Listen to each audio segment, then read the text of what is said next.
Terima kasih ya Tuhan karena kebaikan Tuhan, kemurahan Tuhan dalam kehidupan kami.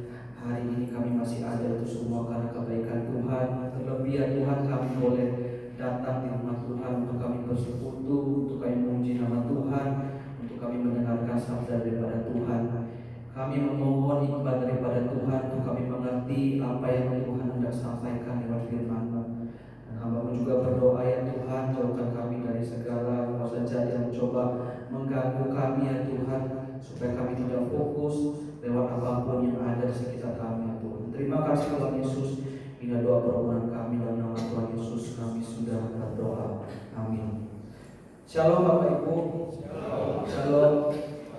Ya, saya ucapkan selamat hari Valentine. Meskipun sudah lewat beberapa hari lalu Bapak Ibu. Ya, cuma hari ini karena nuansanya masih Valentine saya rasa. Jadi yang nanti kalau ada pertanyaan saya kasih coklat Bapak Ibu ya. Saya udah beli coklat dan sampai menjawab pertanyaan saya kasih coklat. Tapi yang datang pemuda kemarin tidak bisa jawab ya, mohon maaf. Jadi kemarin ada kisi-kisinya. Oke Bapak Ibu, kita lupakan dulu, kita fokus dengan firman Tuhan. Ya, tema kita hari ini Bapak Ibu tergerak oleh belas kasihannya. Jika minggu lalu kita membahas tentang bagaimana kasih Allah dan sebagainya, apakah Allah ini kasih, tapi hari ini bagaimana kita belajar ya ketika Tuhan Yesus datang ke dunia, bagaimana Ia tergerak oleh belas kasihannya, bagaimana Dia melayani orang-orang. Mari kita buka sama-sama bagian firman Tuhan di dalam Matius 9 ayat 35 sampai 38. Matius 9 ayat 35 sampai 38. Saya bacakan ayat 35, Bapak Ibu 36, silih berganti sampai 38. Saya bacakan terlebih dahulu ayat yang ke-35 di bawah judul perikop belas kasihan Yesus terhadap orang banyak. 35, Yesus berkeliling ke semua kota dan desa. Ia mengajar dalam rumah-rumah ibadat mereka dan memberitakan Injil kerajaan serta menyembuhkan orang-orang dari segala penyakit dan kelemahan. 36.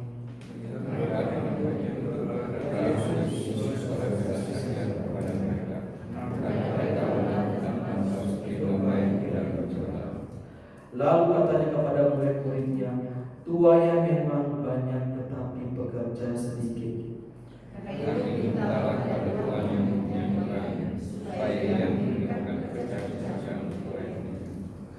Demikian jawab pembacaan firman Tuhan kita pada hari ini Bapak Ibu. Ya, sekilas kalau kita baca bagian yang kita baca tadi, kalau kita lihat di bagian selanjutnya itu Bapak Ibu, Tuhan Yesus itu memanggil para murid. Jadi seolah-olah ini adalah bagian bahwa ya Tuhan Yesus itu memperkenalkan, ini misi saya di dunia ini. Ini misi saya, kamu harus lanjutkan ini kepada murid-muridnya. Tapi Bapak Ibu, bagian itu juga sebenarnya yang mengajarkan kepada kita, ya ini misi gereja saat ini Bapak Ibu. Ya, terlebih dahulu Bapak Ibu kita yang melihat dulu ya bagaimana latar belakang atau bagaimana teks ini sampai ada Bapak Ibu. Ya.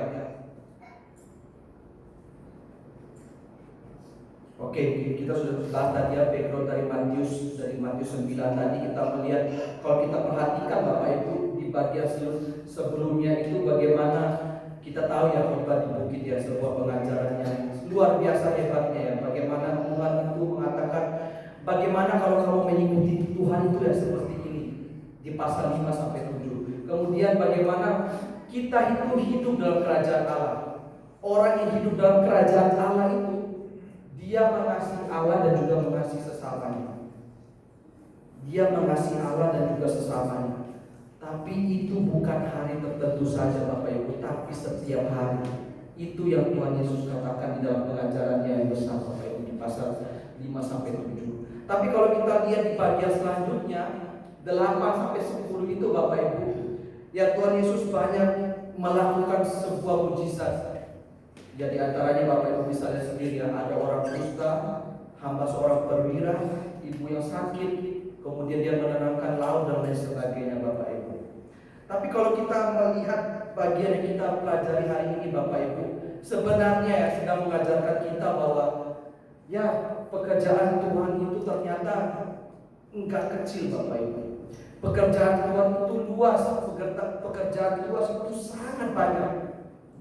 Nah maka dari itu Bapak Ibu, sebenarnya apa yang Tuhan Yesus ajarkan itu kemarin itu adalah mengajarkan para murid, dan sebenarnya mengajarkan kepada kita hari ini bahwa pekerjaan Tuhan itu ternyata bukan di bagian itu saja, ternyata sangat luas bagi Bapak Ibu, dan kita akan melihatnya nanti Bapak Ibu. Kemudian lanjut. Ya kalau kita lihat juga teks yang kita baca tadi Bapak Ibu, banyak orang yang ternyata itu membutuhkan daripada kabar sukacita. Banyak orang itu ternyata perlu kabar sukacita daripada Tuhan itu. Tetapi permasalahannya Bapak Ibu, kita lihat di permasalahan di ayat 37 tadi, Tuhan yang itu banyak, tapi pekerjaannya itu sedikit. Dan itu seolah-olah itu menjadi panggilan kita ya Bapak Ibu ya. Seolah-olah itu dipanggil sama Tuhan.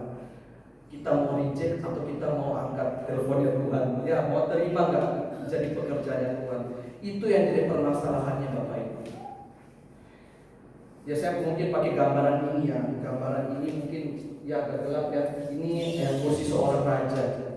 Biasanya saya pernah katakan, biasanya kalau orang disuruh oleh orang yang dihormati atau orang yang pangkatnya tinggi itu pasti kita akan semangat ngakuinnya, pasti akan gesit. Saya gak bayangin kalau Pak Presiden tiba-tiba suruh saya akan koper dan dia bisa langsung gesit pakai sepatunya pasti. Dan ini sebagian ini juga Bapak Ibu sebenarnya adalah Tuhan itu sedang meminta tolong kepada kita atau menyuruh kita melakukan pekerjaan Tuhan ini. Tapi memang permasalahannya itu ada orang yang mau, ada orang yang tidak mau. Ada orang yang merasa itu mungkin ya kalau saya bisa katakan, kalau kita tidak mengerjakan bagian ini Bapak Ibu, kita itu lupa siapa Tuhan. Makanya kita berdoa, bukan pekerjaan saya itu. Padahal itu Bapak Ibu tugasnya dari Tuhan. Kita lupa akan itu tugasnya Tuhan. Oke, bagian teks yang kita akan bahas pertama adalah di ayat 35 ya. Demikianlah Yesus berkeliling ke semua kota. Di situ Bapak Ibu kita tidak melihat Tuhan Yesus itu pelayanan di mana. Tapi kalau kita perhatikan di ayat 35, Bapak Ibu bisa lihat di HP-nya Ibu masing-masing. Biasanya di Alkitab Sabda atau di HP Android itu terlihat. Itu teksnya itu ngarah kemana? Itu ngarahnya itu Bapak Ibu di Galilea, di Matius 4 ayat 23. Itu tempat pertama kali Tuhan Yesus melakukan pelayanannya di Galilea. Dan ini pelayanan yang Tuhan Yesus lakukan pada teks yang kita baca tadi adalah pelayanan yang di Galilea juga Bapak Ibu. Nah kenapa sih Bapak Ibu kalau kita baca firman Tuhan, Tuhan Yesus itu sering pelayanannya ke Galilea, bolak-balik Galilea, balik lagi ke Galilea. Kenapa sih Bapak Ibu? Ternyata semuanya tuh ya ada kisahnya, kenapa dan sebagainya. Di dalam perjanjian lama Bapak Ibu, ada seorang raja bernama Tiglat-Pileser. Itu raja orang Asyur. Bapak Ibu bisa lihat kisahnya dalam dua raja-raja ya. Dan pada waktu itu Bapak Ibu, kerajaan Israel selatan dan utara itu pecah. Ya Bapak Ibu sudah tahu kisahnya, saya tidak perlu jelaskan ulang lagi. Pecah, kemudian daerah yang pertama kali dikalahkan itu adalah daerah Galilea. Dikalahkan oleh orang Asyur. Dan kemudian Bapak Ibu, Yesaya menuliskan orang-orang Israel atau orang-orang Israel utara itu tidak punya pengharapan katanya, tidak punya keselamatan. Ya bagian yang dia tulis ya, melihat hanya kesesakan dan melihat hanya kegelapan. Jadi menjelaskan bahwa keadaan Galilea itu seperti itu Bapak Ibu dahulu. Dan ternyata keadaannya itu masih berlanjut sampai di mana Tuhan Yesus menuliskan atau menyatakan bagian yang kita baca tadi. Nah Bapak Ibu, tapi di dalam bagian ini ya Yesaya juga melanjutkan ya bahwa ada terang besar, yaitu siapa Bapak Ibu ya? Kristus itu sendiri yang menolong orang Galilea. Dan memang Bapak Ibu, ketika kita membaca teks yang kita baca tadi, Tuhan Yesus berkeliling, itu tidak para penafsir itu mengarahkan untuk membaca teks yang tadi Bapak Ibu, Matius 4 tadi ya. Di situ ada dikatakan Zebulon dan Naftali. Mungkin kalau kita baca ya Zebulon itu siapa, atau yang suka perjanjian lama rasanya tahu siapa Zebulon ini. Ya, Zebulon ini Bapak Ibu, dia ini anak keenam dari istri pertama dari Yakub. Dia ini anak keenam istri pertama dari Yakub. Tapi Bapak Ibu, dia ini adalah suku yang tidak terlalu terkenal dengan suku-suku yang lainnya, suku-suku lainnya orang-orang Israel. Tapi ini menjelaskan Bapak Ibu, pada waktu Israel itu terpecah, waktu adanya penjajahan Bapak Ibu kepada orang Israel, kedua suku ini adalah suku yang terhilang. Setelah itu nggak ada catatan lagi, atau mereka tuh sudah hilang, nggak ada lagi mereka punya keturunan dan lain sebagainya. Apa yang kita pelajari dari dua bagian tadi Bapak Ibu tentang Galilea dan juga Zebulon ini? Tuhan itu mencari orang-orang yang terhilang Bapak Ibu. Suku yang terhilang itu Zebulon, dan dia mencari orang-orang terhilang itu, mencari suku yang terhilang. Dan itulah panggilan bagaimana Tuhan menyuruh para muridnya itu mencari orang-orang terhilang. Dan saat ini saya yakin Bapak Ibu itu juga menjadi tugas kita, mencari orang-orang yang terhilang. Kemudian kita lanjut Bapak Ibu di ayat 36, melihat orang banyak itu tergeraklah hati Yesus oleh belas kasihan. Ya Bapak Ibu, kita lihat kembali ya peta ya. Tadi kita ngomong banyak tentang Galilea dan lain sebagainya. Ya Bapak Ibu, Galilea itu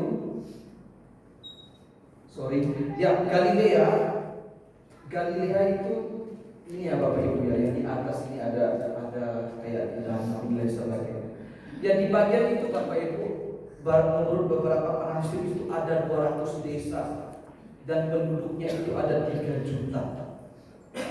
Dan kalau kita ingat lagi Bapak Ibu, kalau Israel bagian utara itu orang-orang terpinggirkan, orang-orang bagian selatan ini merasa najis kalau dekat sama mereka ini Bapak Ibu, gak mau mereka dekat sama mereka. Tapi apa Tuhan Yesus bilang di bagian tadi kita baca? Tuhan Yesus itu berbelas kasih pada orang yang dianggap itu kotor itu Bapak Ibu. Dan itu yang dikatakan oleh Tuhan Yesus. Dan kita belajar juga dari teks yang kita baca tadi Bapak Ibu. Kalau kita melihat bagaimana struktur pengajaran Tuhan Yesus ya, di ayat 5, di pasal 5 sampai 7 itu Tuhan Yesus itu sibuk kasih tahu harus begini, bagaimana mengikuti Tuhan itu begini dan sebagainya.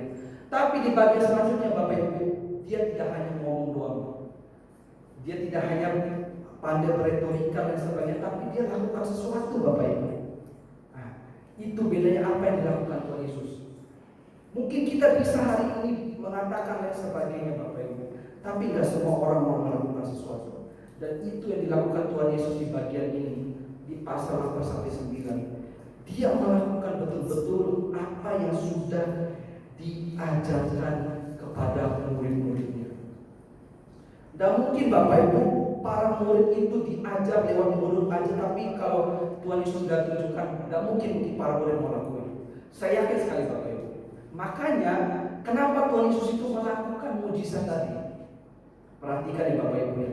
Gak mungkin para muridnya itu bisa melakukan yang apa pelayanan Tuhan Yesus. Tapi kalau Tuhan Yesus tidak menunjukkan something, apa yang dia katakan itu. Nah itu juga jadi perenungan kita Bapak Ibu. Harus ada apa yang kita lakukan. Dan kita harus lihat juga kenapa Tuhan Yesus melakukan ini Bapak Ibu. Tuhan Yesus berbelas kasih. Di situ ada catatan kakinya itu ya, bagian-bagian firman Tuhan di dalam perjanjian lama. Itu menjelaskan Bapak Ibu, orang-orang Israel itu seperti orang yang tidak ada gembala, atau mereka itu punya gembala, tapi gembalanya itu gembala-gembala palsu, gembala-gembala yang jahat. Saya kasih umpama seperti ini Bapak Ibu. Misalnya di gereja ini ada anjing 3. Kalau kita nggak jaga itu rasanya bahaya sekali Bapak Ibu. Misalnya buka gerbang aja, keluar sebentar sudah hilang. Ya keadaan orang Israel juga itu seperti itu Bapak Ibu. Gak ada orang yang jaga mereka. Atau ada pemimpin mereka, tapi pemimpin itu pemimpin yang palsu. Makanya Tuhan Yesus itu berbelas kasih kepada domba-domba ini. Saya pernah kasih jelaskan tentang domba itu ya Bapak Ibu. Kalau Bapak Ibu searching di dalam YouTube itu domba yang tersesat itu, ada sebuah video yang seorang menyelamatkan domba di got, baru diselamatkan sebentar, dia lompat-lompat lagi jatuh di got sebelah sana lagi, sebentar saja Bapak Ibu. Dan itulah orang-orang Israel Bapak Ibu. Mereka itu seperti orang yang tidak ada gembala, tidak ada pemimpinnya, dan dia membutuhkan seorang figur. Dan itu juga keadaan Israel pada zaman dahulu Bapak Ibu. Mereka kesusahan sekali, tapi Tuhan Yesus datang. Dan tugas kita saat ini seperti itu juga Bapak Ibu. Bagaimana kita menghadirkan via figur Yesus itu dalam kehidupan kita sehari-hari. Ada kata yang menarik juga ya kita jadi perenungan kita, jadi tema kita hari ini Bapak Ibu, tentang belas kasih ya. Belas kasih itu Bapak Ibu banyak sekali muncul ya dalam perjanjian baru. Entah itu diucapkan kepada Tuhan Yesus bahwa saya itu kasih, atau orang itu katakan Tuhan Yesus itu adalah orang yang berbelas kasih. Lalu apa sih maksudnya Bapak Ibu? Belas kasih itu adalah sifatnya Tuhan, sifat yang ada penuh dalam dirinya Tuhan.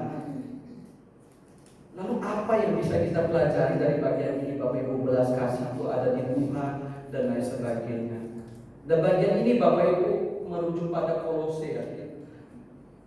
Bagian Kolose, surat kepada jemaat Kolose ayat 3, pasal 3 ayat 12 ya. Di situ katakan, karena itu sebagai orang-orang pilihan Allah yang dikuduskan dan dikasihnya kenakanlah belas kasihan.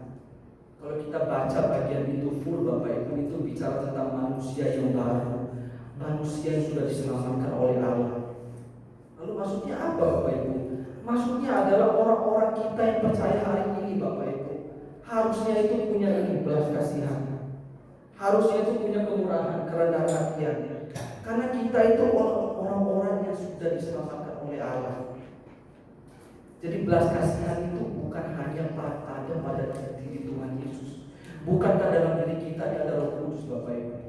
Harusnya kita punya hati yang berbelas kasihan seperti itu Bapak Ibu.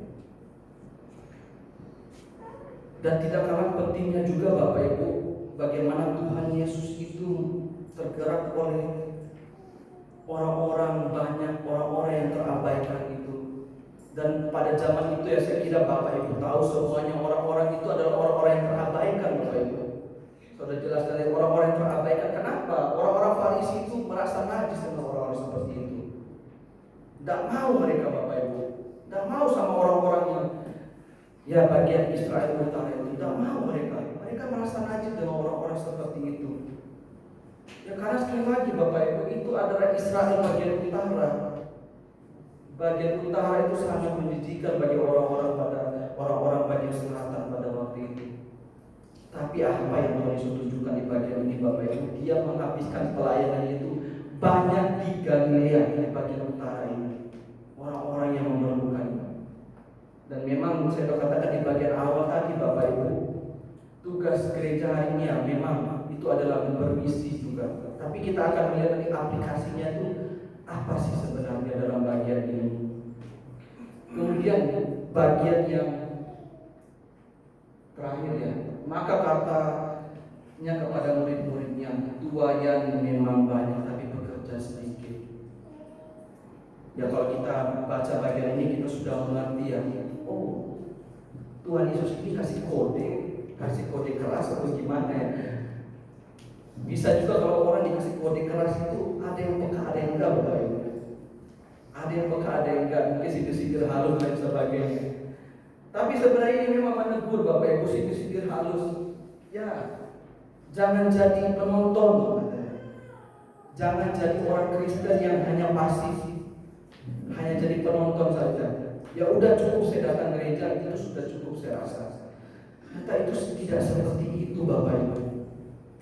Dan mungkin saat ini pandangan yang masih ada mungkin ya, yang mungkin ada dan tidak mungkin.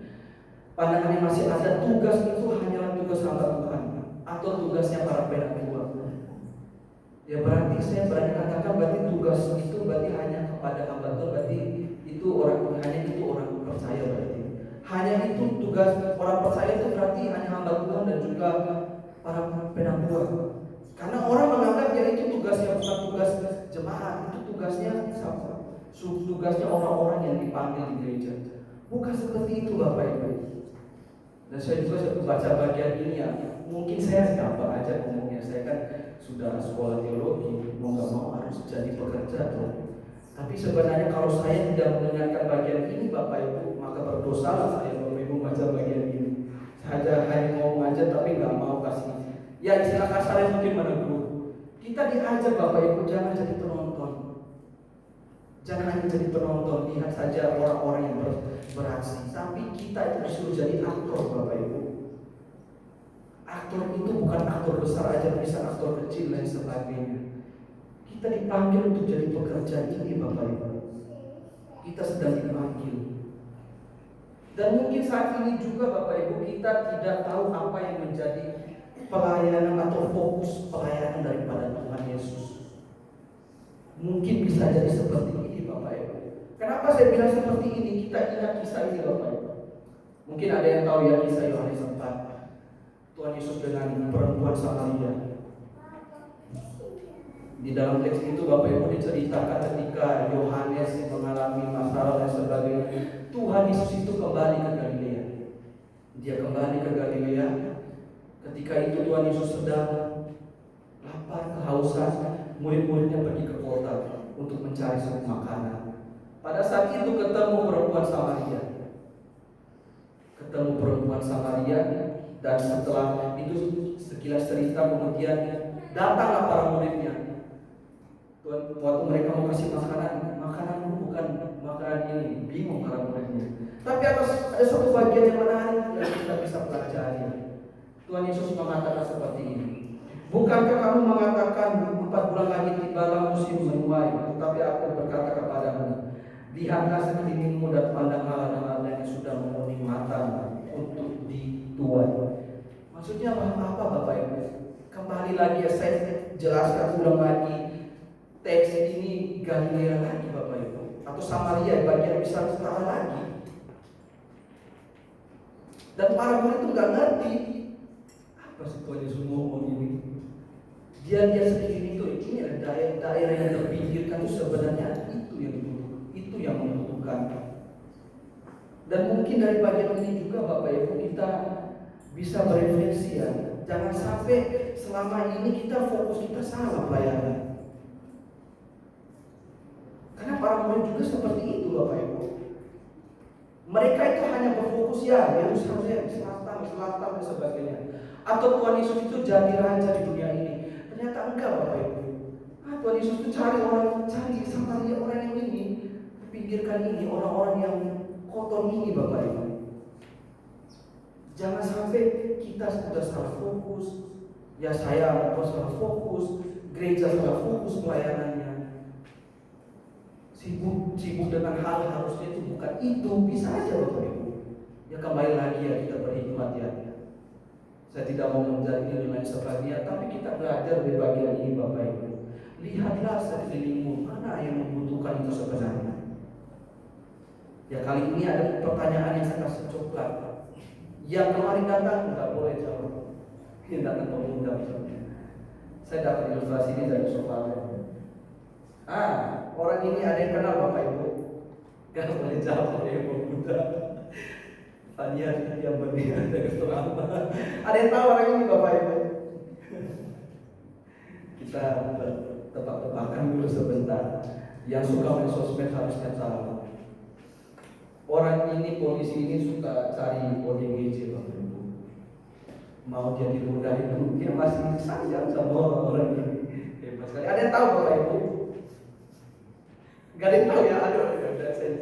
Ada 2 pertanyaan tuh. Kalau nggak bisa ini, yang next.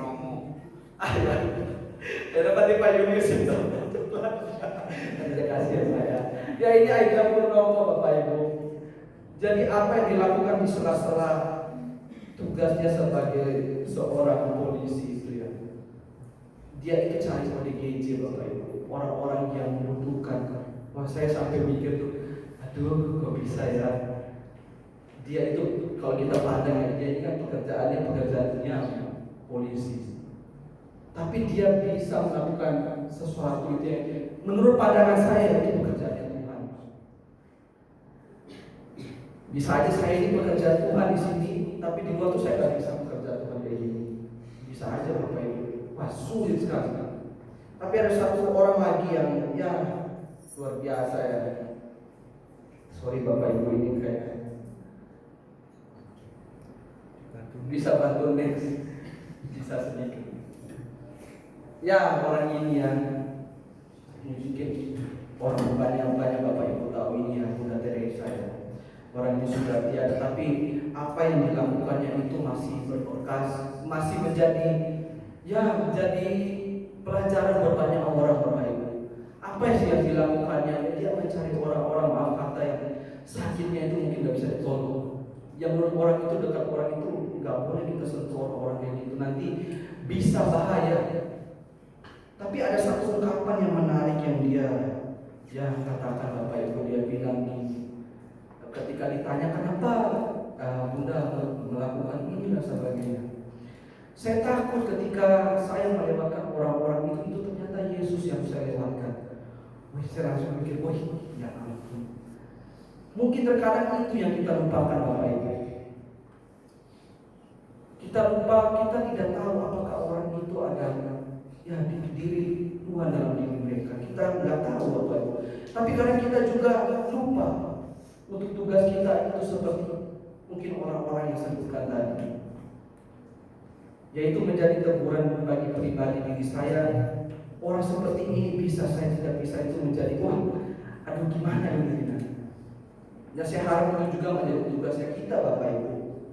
Dan saya bersyukur ada masukan untuk melakukan charity dan sebagainya untuk anak pemuda, dan itu adalah hal baik saya kira Bapak Ibu.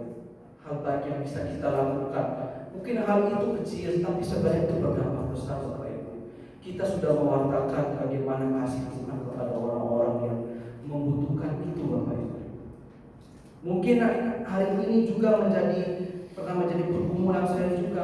Kan orang-orang kan ada orang-orang pilihan. Buat apa mikirin?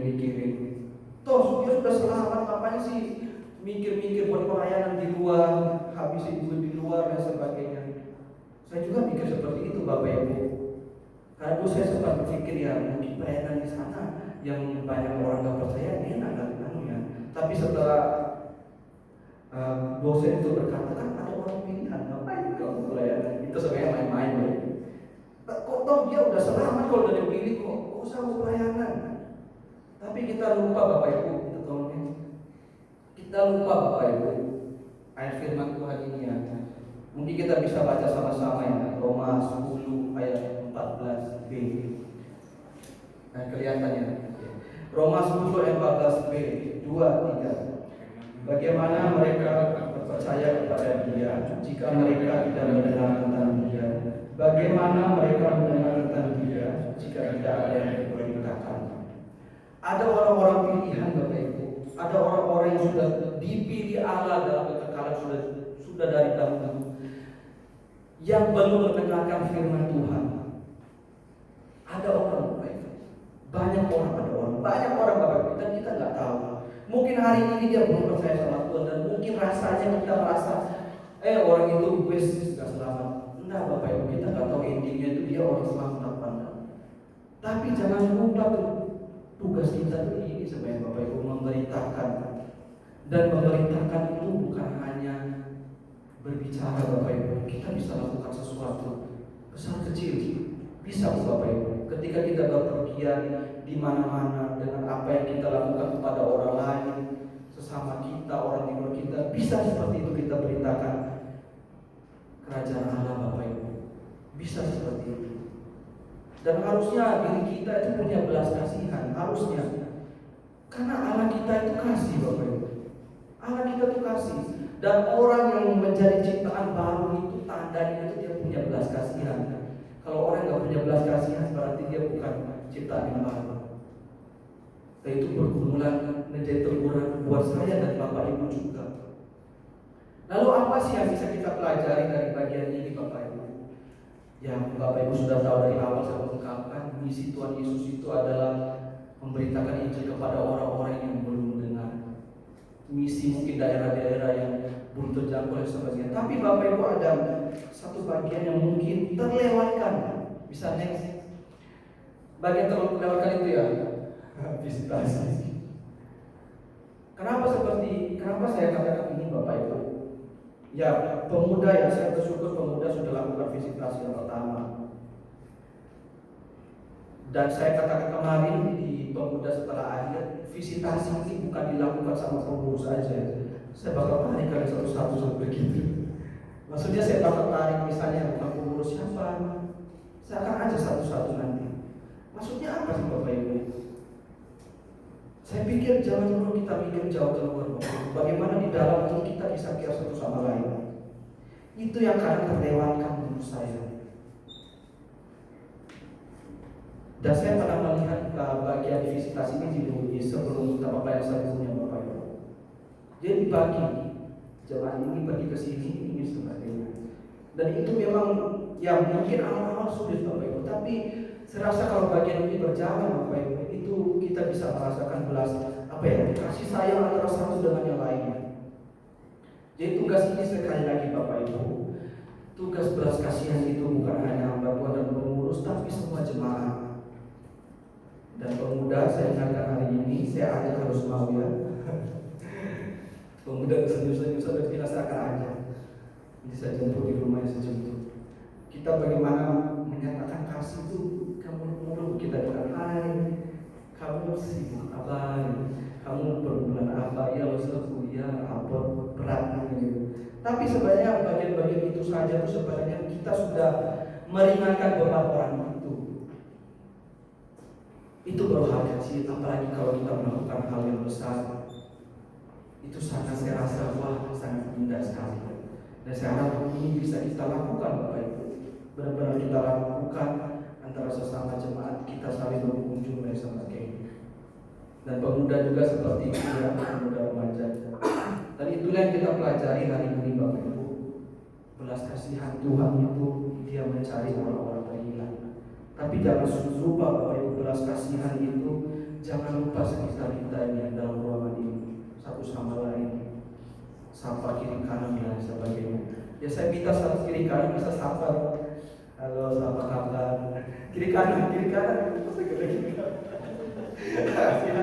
Apa kabar? Saya kira itu sudah memperlihatkan bagaimana kita itu mengasihi satu sama lain. Amin ya Bapak Ibu. Ya mari sama-sama kita berdoa. Ya Tuhan, terima kasih hari ini kami boleh belajar, kami boleh ditegur oleh kebenaran firman Tuhan. Belas kasihan Tuhan itu bahwa tugas pelayanan Tuhan itu sangat banyak ya Tuhan. Tapi biarlah kami belajar dari hal-hal terlebih kecil terlebih dahulu. Sesama kami di tempat ini kami saling peduli ya Tuhan. Kami saling mendoakan juga ya Tuhan. Dan biarlah kami boleh belajar dari hal-hal kecil ini, banyak hal besar yang bisa tempat ini kerjakan ke depannya Tuhan. Ya ampuni kami, mungkin kami selama ini lupa akan tugas kami di dunia ini ya Tuhan. Kami kalah dengan orang-orang di luar sana yang bagaimana mereka menyatakan kasih mereka kepada orang-orang yang sulit, orang-orang yang terpinggirkan. Ampuni kami ya Tuhan. Dan terima kasih ya Tuhan, Engkau telah menunjukkan kepada kami figur seorang yang betul-betul mengasihi orang-orang yang sakit, orang-orang yang lemah. Terima kasih ya Tuhan. Dan mohon Roh Kudus boleh memimpin kehidupan kami ya Tuhan, untuk tidak melupakan tugas pelayanan kami dunia ini. Terima kasih ya Tuhan, terima kasih ya Tuhan. Inilah doa permohonan kami dalam nama Tuhan Yesus. Saya serahkan kepada